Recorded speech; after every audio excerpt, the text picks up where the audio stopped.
Welcome this evening once again.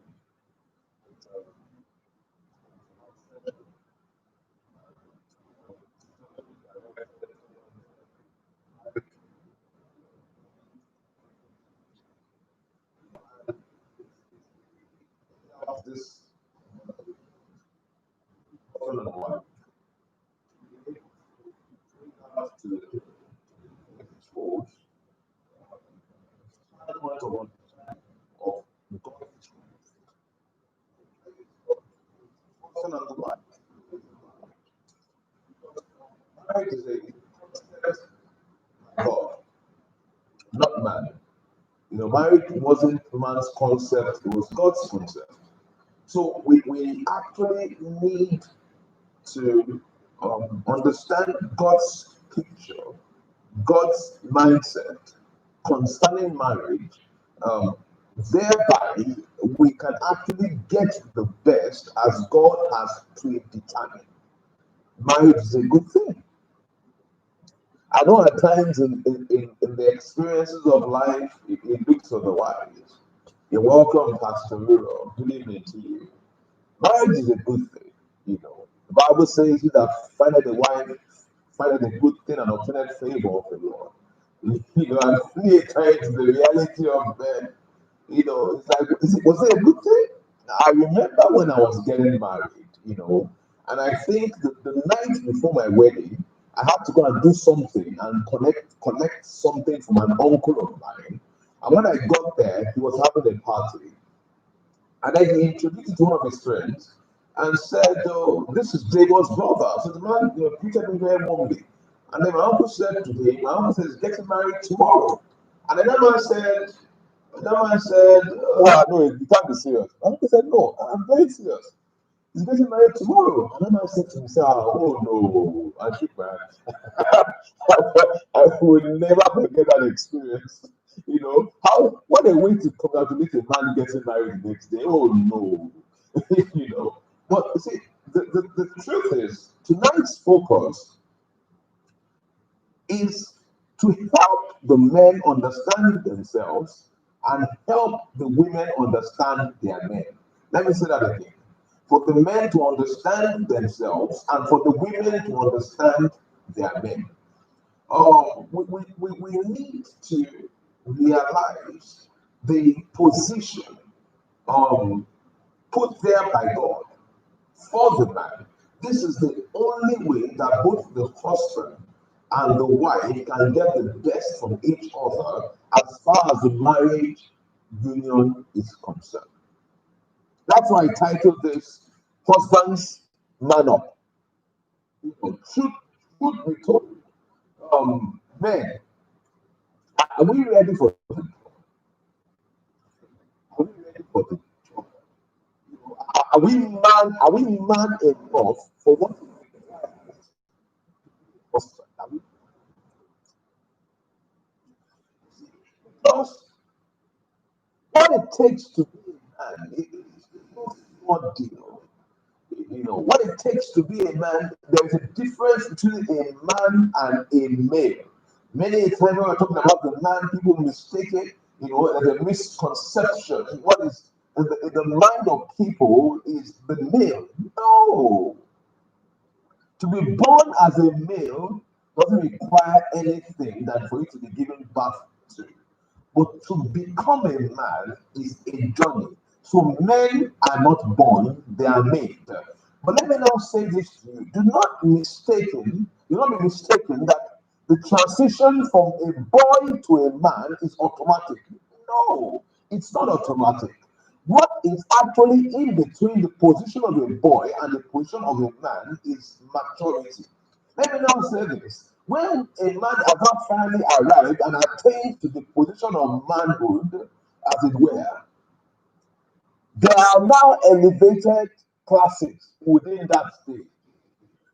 Every now and then, when I think I have attained to a level, guess what? God is showing me that there's a higher place to get to.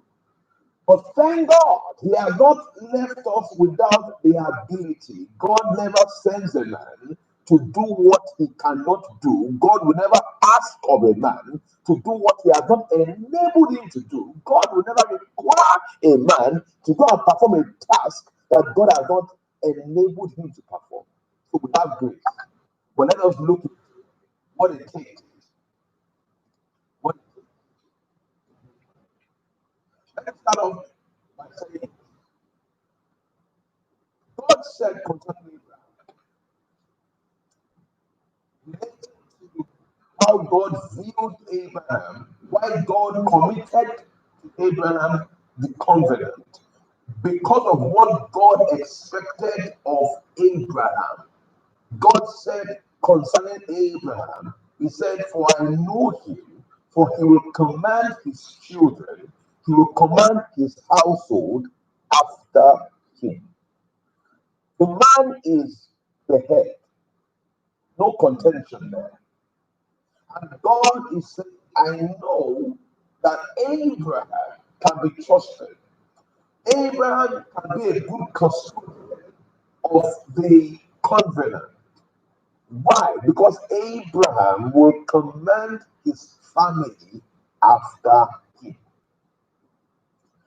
Now, there's some words, that it's so easy to get out that I want to bring to mind like this. Another one was one that was said by Paul when he was referring to Peter having a wife. Paul said, "It's not as if we two cannot read about a woman like Peter." Paul actually used those words. That it's not as if we two cannot read about a woman like Peter. Let me tell you this. The man being the head is exactly that. He is the head. The Bible says concerning women, it says in First Peter chapter 3, so of whose daughters you are, regarding in respect to Sarah, he said of whose daughters you are, if you regard your husband with respect and fear and trembling. It says like Sarah, gave honor to Abraham, I'm paraphrasing, calling him Lord.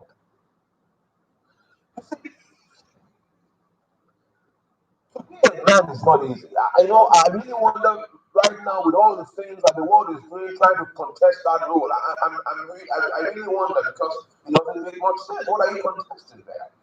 Why? Because it's not easy to be a man. I don't sincerely think anybody should want to be a man if God did not entrust them for that role. Because what it means to be a man is to be willing to put down your life for the family.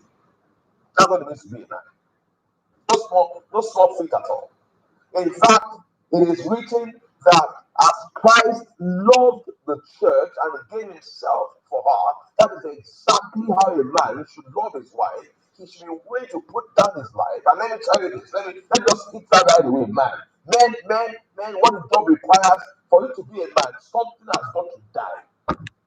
That's the truth. Something has got to die. Listen, you cannot be a married man and be acting like you are still a single man as if your choices are all yours. They're not all yours.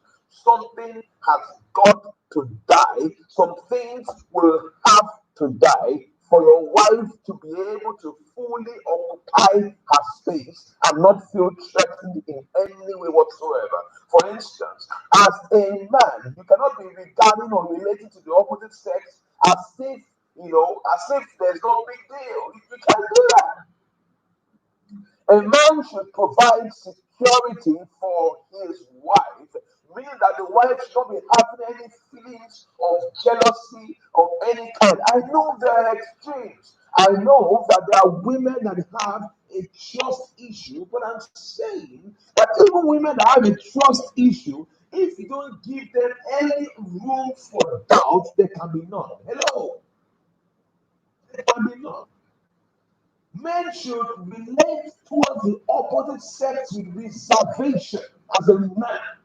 Let not your wife think at any point in time that somebody of the opposite sex is so close to you for comfort's sake.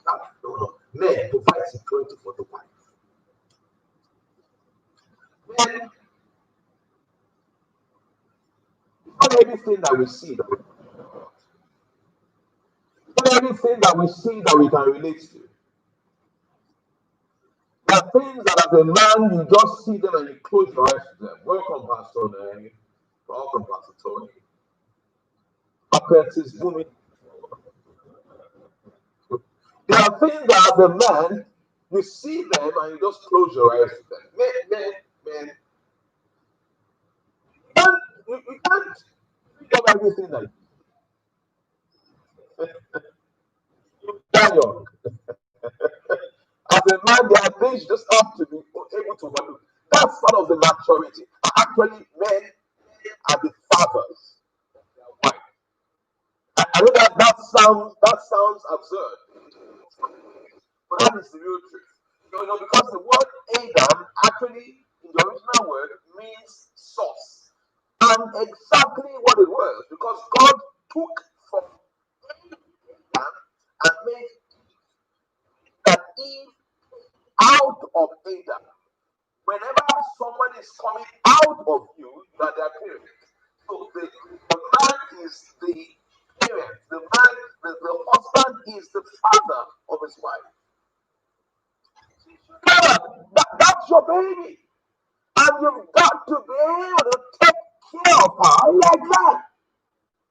That's why, on the wedding day, traditionally ask, who get this woman to be married, and the father say, yeah, or yes.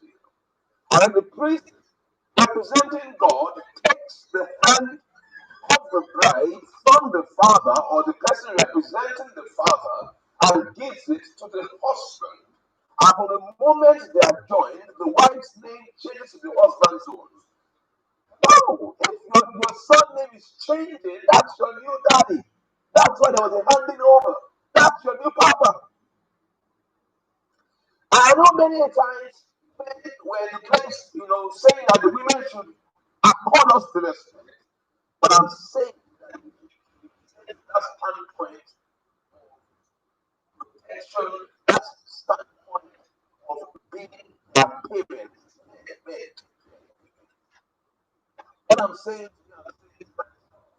because that's the thing I have to keep constant. Man has got to be the papa. But man, at times there's an upside to not saying everything you say, to keep it quiet. If you don't handle it well, what happens is that it builds up pressure. Because instead of talking, you're not releasing the fence. So it's becoming internalized, and you have just so much room. You have eternal space. So the more you internalize it, the more pressure on your inside, eventually the man will explode, and that's what happens. At times the men, we get angry, But listen, more and more I'm coming to accept the fact and embrace the truth that anything is about perception. If we can step into the role of a father, two things will be happen that are quite significant. First thing that when we step into that role of a father, everything that our wives do will become upsetting or annoying. When we step into that role of a father, not easier, and let me also add this, a father and a big brother. It's a lot easier to overlook a lot of things. As a good parent, even when you're angry with your children, your anger is never an opportunity to vent revenge on them. Your anger, even if at all, is properly channeled as a parent to instruct that child and teach the child a lesson, because a parent ought to be responsible and ought to, see the bigger picture and be the bigger person, as it were. What is the second interesting thing that begins to take place? We instruct people on how to treat us. People see us as we see ourselves. I cannot overemphasize, the Israelites, when they got to the land of the giants, when they got to the land of Canaan, they saw, what they said was quite significant. Yes, we know that the men there were giants, but for crying out loud, those men said we were like grasshoppers. I mean, men were likening themselves to grasshoppers, and we called it the grasshopper mentality in one stage we were taking one time. Saying we were like grasshoppers in their eyes. Train how to treat us to us, not on their perception, but based on our own perception. The more we embrace the image that we want to embrace, the image of anything that becomes predominant in our mind, it translates into how we begin to conduct ourselves. And let me tell you this, you conduct yourself with respect, you will be respected. Let me say something. Many times when you are in a place of authority or in a place of an upper hand, and you get angry, and the anger causes you to raise your voice, you have lost a bit of your power. And I will explain. How many of you remember the Godfather? The Godfather, the Godfather used to talk, in a something like, and that conferred so much power. In fact, people reflect the fact that even when he was angry, he was the look and the calmness in his eyes when he was talking with the person that made them to become more scared. It's exactly the same way. See, when you know you are in a place of authority, not that you'll be looking down on people, no. But when you know that you are in the place of authority, the way you respond to things, even your body language, is because we're communicating. Human beings will constantly give out signals. We're communicating. The way you will respond, the way you will react, it's different. Even in a situation whereby a wife would treat her husband in a way that he ought not to be treated, I'm telling you, is what he does next that determines everything. Because there's a way that you look and there's a way that you respond. Because man, anytime we get to the place, and I've been there, I've been guilty of it. Anytime we get to the place, I said, you know what, I am the man in this house. It means you are feeling threatened. Power is not being accorded to you. Your power is beginning to dwindle. It's because you feel like you are not the man. Just like inferiority complex. If a person has inferiority complex, no matter how nice what they're wearing, no matter how and somebody asks them, "Oh, I love your shoes." You know what that person is buy? Which I bought one shop in the who asked you? What does that have to do with liking your shoes? You like your shoes. I mean, why do you have to?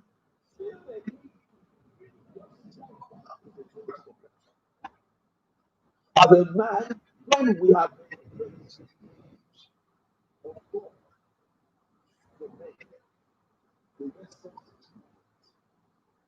the reaction is welcome.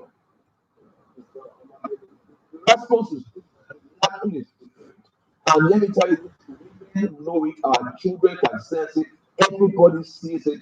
The man is in charge. That's what makes men to be in charge. There's something about it. Let me paint a quick picture for you tonight. After Saul had been anointed to be king, he was not immediately accorded the respect of being king. In fact, he didn't have any throne in Saturn.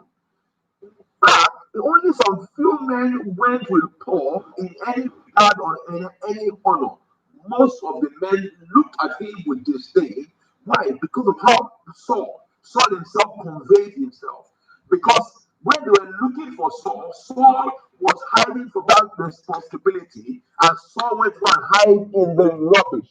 I mean, for crying out loud, of all places for a man to be, he went to go and hide in the rubbish. Man, let's stop hiding in the rubbish. And they inquired of the Lord, and finally were able to locate where Paul was and where Saul was. I don't know why I keep calling him Paul. Saul was. They were able to find Saul. When they found Saul, and they brought Saul out, and they said, "This is the king." Because he was brought from the rubbish, he was not respected, and only few men went there. A lot of the men had this thing. But when the time came that the Philistines launched an attack, something came upon Saul. And Saul did something that was quite remarkable because of who he saw himself to be. Saul took the cattle he was using to plow and he cut it into 12 pieces and sent all the 12 pieces to the 12 tribes of Israel. And he said to them, "This is what I will do to the cattle of anyone who does not join me on battlefield." Have you heard about that? If a man says that, what does it mean? When a man says that, what does it mean? Because when a man says that kind of thing, I mean, words they say words are cheap. But Saul's words were not cheap. Because Saul's words were coming from the perception he saw of himself at that moment because of the internal working of God's grace. Because the Spirit came upon him, he sensed the anointing, and Saul spake with authority, and all the people gathered unto him as one. He was the first king. There was no precedence for that. There are nobody that had commanded Israel as a king. Yet, the moment Saul accepted the role, the responsibility that was entrusted on him, he immediately said, "I dare us to accept the role and begin to convey ourselves in how we respond to our spouses, how we respond to our wives, how we respond to our children, and let's see how things turn around." Because God expects us to be the man in our homes, God expects us to be in charge. That is why it is said that a man cannot be a bishop unless he has his house under his rule. That's what it said. He has his house under his control. The house ought to be under the control of the man, not to be used as a tyrant, but to be used in service. Because when we speak about control, we speak about authority that Jesus Christ conveyed unto the disciples when he washed their feet, and Peter could not understand it, and Peter said, "Lord, I will not allow you to wash my feet."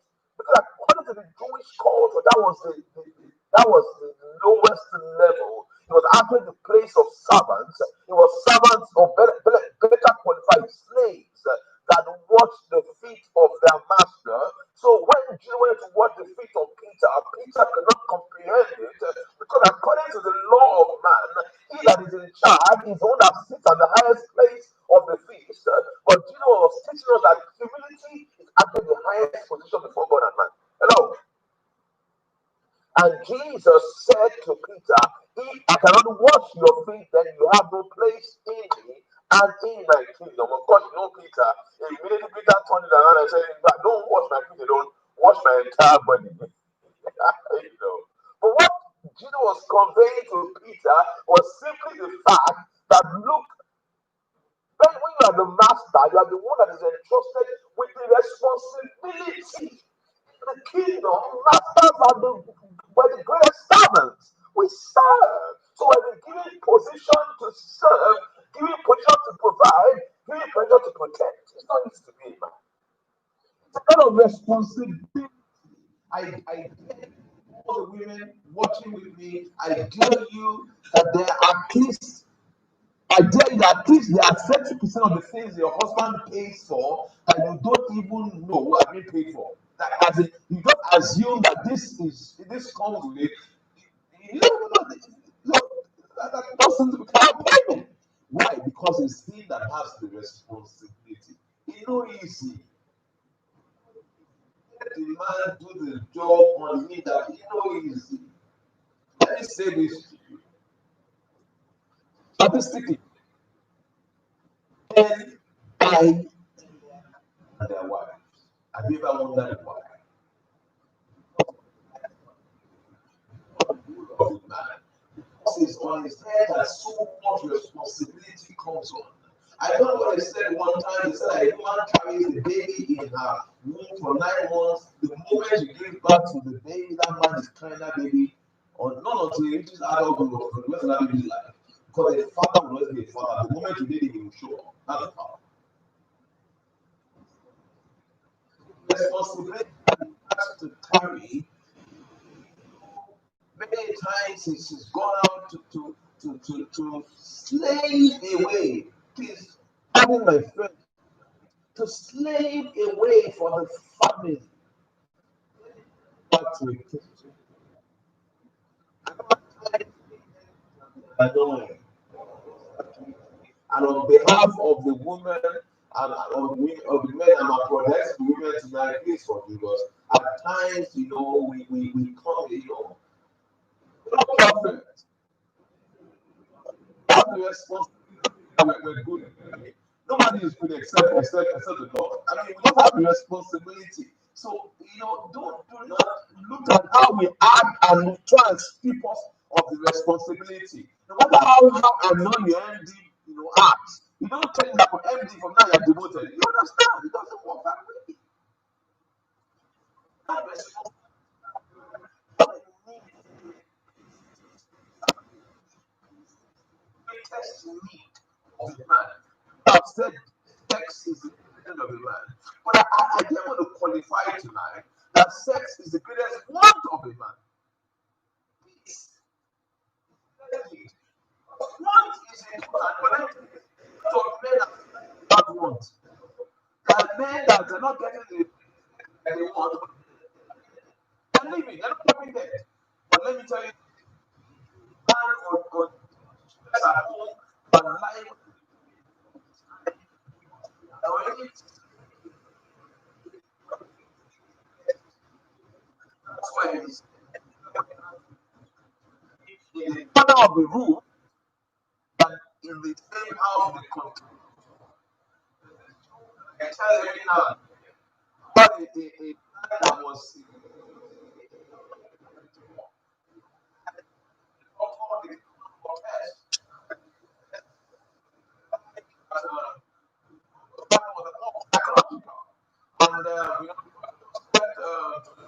well, I looked at you not really sitting where your body you're just exhausted,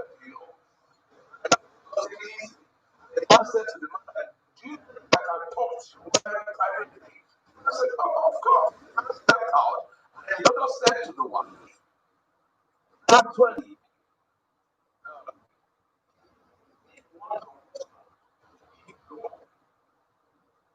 man is not sick. You want to live longer than now. There are 3 things. One, the doctor said some man at home, and 3, sex. And then we learned well, on the way home, the husband and the wife got stuck in traffic. And then the man remembered. And then I asked the wife, sorry, honey, what did the doctor say? God said to him, they're going to die. The best jokes are ironic. Because it's very it's the irony of and the sarcasm of things that we get the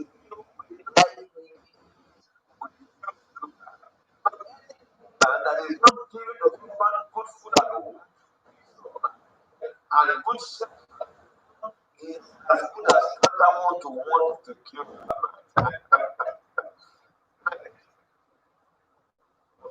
we're talking more about it. We have to responsibility at home. I'm going to ask you responsibility of money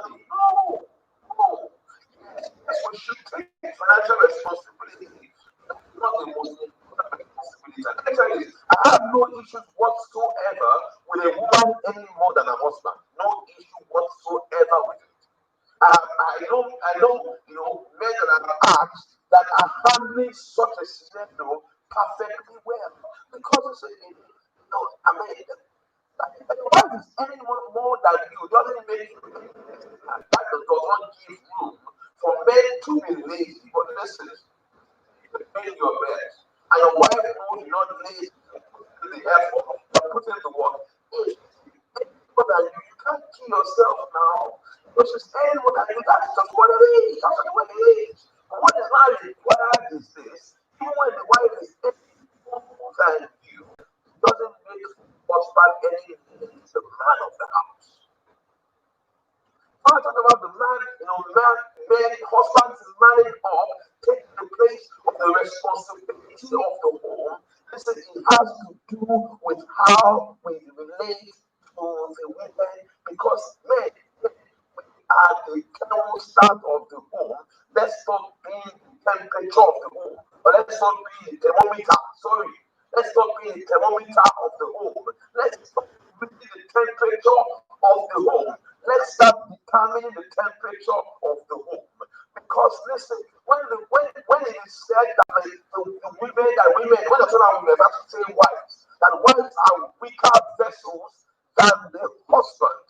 In respect to the wife being the weaker vessel, you must understand it's not necessarily talking about weaker vessels physically.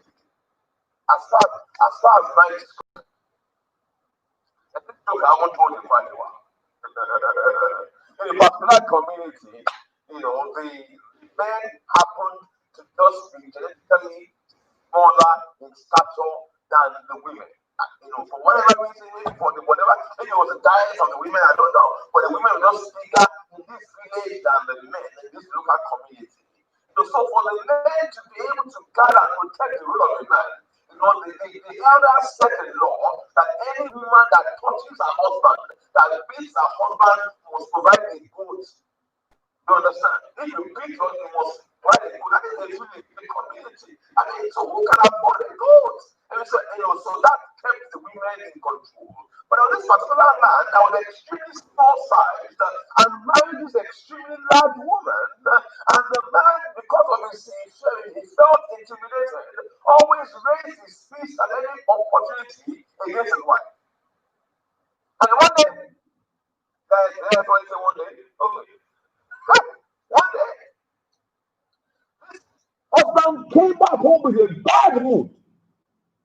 And there's something I don't forget. Anytime the husband and the wife wants to retaliate, husband will remember, never the goat. Never the goat.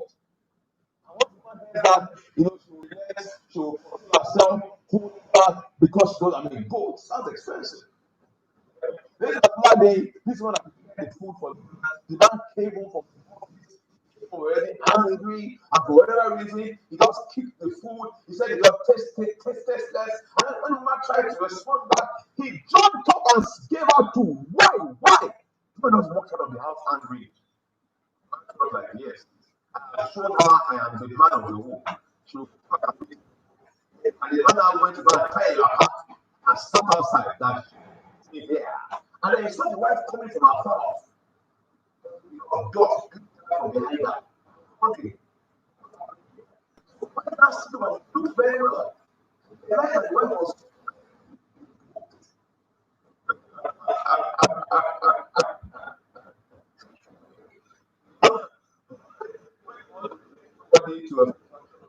when they say remember you went to go and buy new things. You understand? That was bringing when the Bible speaks about the woman being a weaker vessel, it's not talking about physical strength. Yes, that's included. But I know that are actually often in physical battle. How you weaker vessel? The state of life,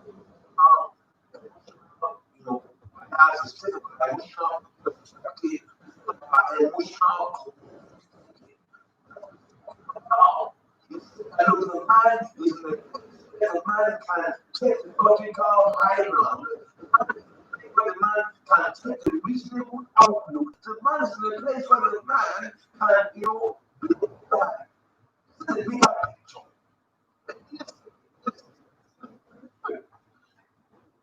Matured men, wise men, rather seek than seek to be right. That's the truth. Because as a man, there are a lot of things you just overlook and just move on. Just move on and say, look, let bygones, let peace reign. Let's just move on. That's what it needs to be. Because you know that your parody is a book. Let you do something as men that we need to overcome.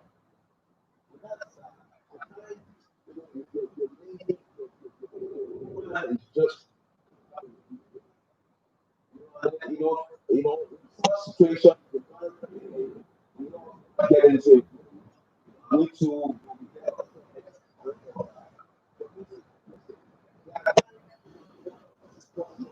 all men. When I say all human beings, not just all male, all men. Pursue peace. Let peace be the agenda. Let peace be the priority. Oh yes. The truth is determine the